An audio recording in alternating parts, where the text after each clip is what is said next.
Welcome viewer, I am Murugan S. This video tutorial describes, fix WinRAR Diagnostic message problem solved in 2024. Open any browser, type 7-zip in browser search bar.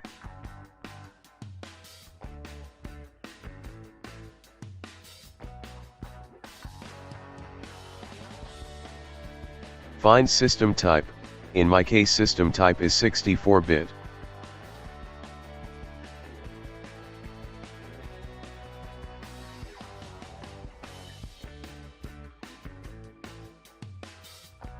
Download and install 7-zip application.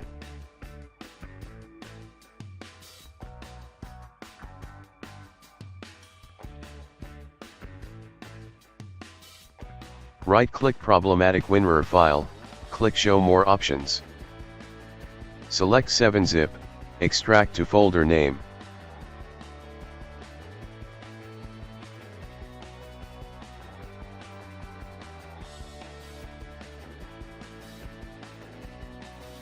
I hope this video tutorial helps to you.